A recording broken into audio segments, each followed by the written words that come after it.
शुरुआत में ही क्षमा मांगता हूँ। थोड़ी हिंदी गड़बड़ हो सकती है, अंग्रेजी आ सकती है, कुछ मराठी आ सकती है, तो शुरुआत में ही क्षमा मांगता हूँ। डर लगता है जब घर के भीतर देखता हूँ, घर के बाजू में देखता हूँ, आजू बाजू में देखता हूँ। डर लगता है कहीं जो काम कुछ लोग कर रहे हैं मानव जाति के खिलाफ, लोकतांत्रिक मूल्यों के खिलाफ, वो काम मेरे भीतर, मेरे घर में अनजाने में कहीं चालू तो नहीं है।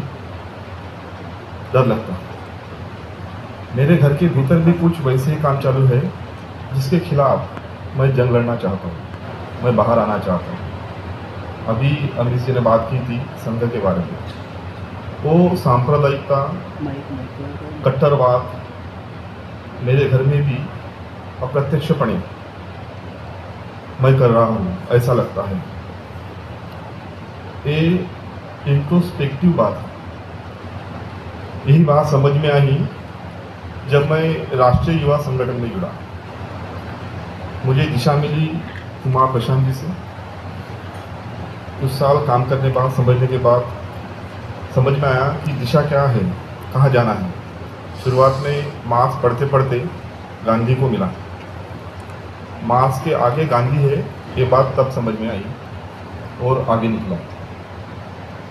और इसी दिशा में आज मुझे लगता है कि 1992 से राष्ट्रीय युवा संगठन देश भर में युवाओं को साथ लेकर जो चुनौतियां हैं युवाओं के सामने, उसके लिए काम कर रहा है। देश के हर प्रांत में वो काम कर रहा है। लड़कियां हैं, युवा है और हमारे पीछे हमारे बुजुर्ग हैं जो हमें दिशा दे रहे हैं।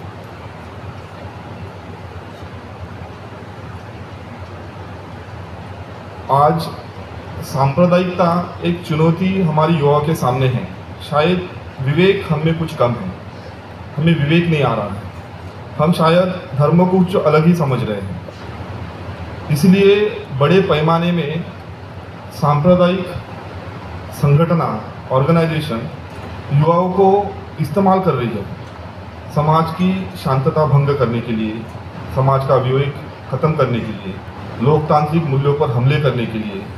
क्योंकि धर्म रह चुका है किसी रंग में, धर्म रह चुका है किसी मंदिर के शिला में, धर्म रह चुका है किसी झंडे में, धर्म रह चुका है किसी उद्घोष में। इसके आगे जाकर धर्म को देखने की दृष्टि युवाओं को विकसित करनी पड़ेगी।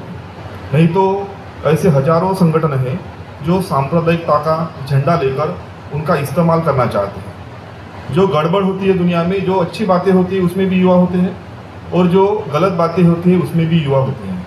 मगर दिशा न मिलने के कारण हम सांप्रदायिकता के शिकार हो रहे हैं। धर्म को समझना होगा।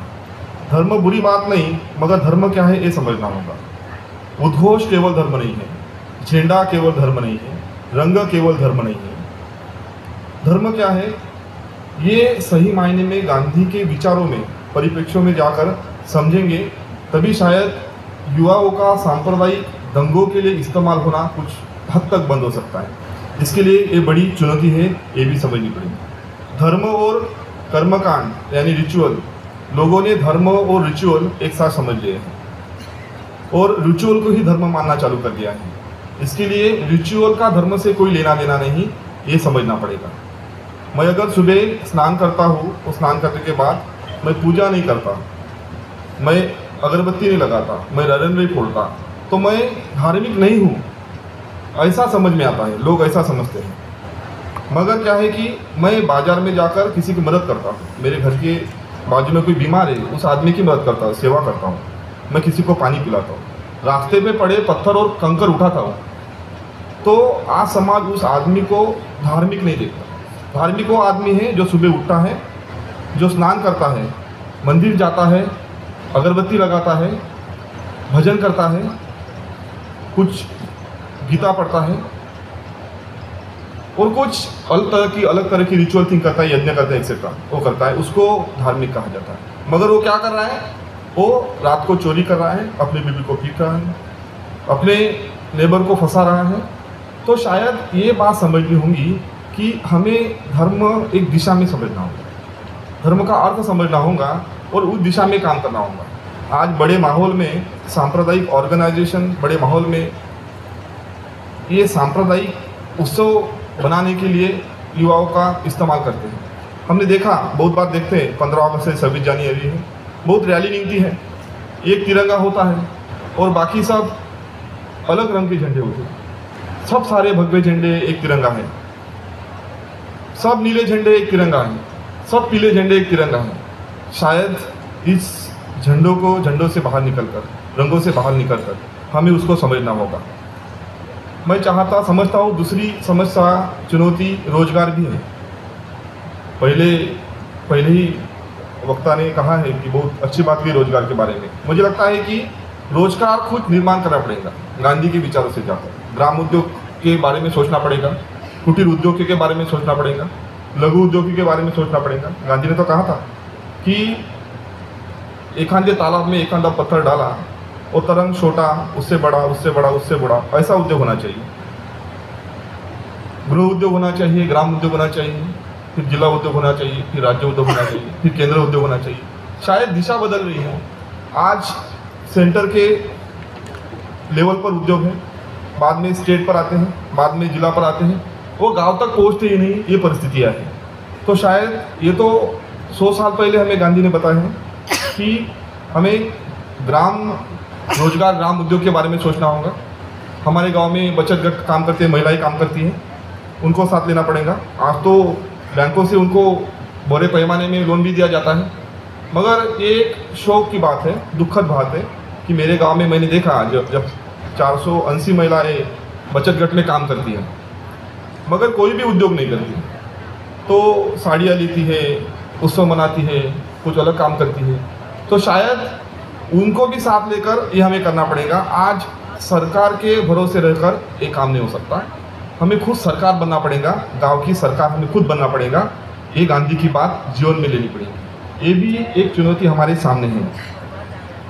मैंने शुरुआत में कहा कि लोकतांत्रिक मूल्यों की हत्या करने के लिए, उन पर हमला करने के लिए हमारा इस्तेमाल किया जा रहा है, हमारे युवाओं का इस्तेमाल किया जा रहा है। हमें भी जातियों में, धर्मों में बांटकर इस्तेमाल किया जा रहा है। शायद ये सब बाहर निकालनी पड़ेगी। इसके लिए गांव में जाना होगा, इसके लिए लोगों में जाना होगा, उससे बात करनी होगी और शायद मुझे लगता है ये बात हो सकती है। और आज बोलने से डर लगता है कि मैं बोलूं तो शायद मुझ पर कुछ हो सकता है। कुछ मेरे दोस्त हैं जो मुस्लिम धर्म से हैं, वो तो उन्होंने बोलना ही बंद कर दिया है, शायद बहुत डरे हुए हैं। तो इस डर के आगे, डर का सामना हमें इस गांधी के विचारों के साथ लेकर आगे जाना पड़ेगा। और ये जो चुनौतियाँ हैं, चैलेंजेस है, उसको निश्चित ही हम अगर एक साथ खड़े हो गए, हम सब जाति, धर्म, पंथ, भाषा, प्रदेश, इन सब से बाहर निकलकर शायद हम एक हो सके, आगे आ सके, तो निश्चित ही ये चुनौतियाँ ही हम हल कर सकेंगे। Thank you so much. जय जगत।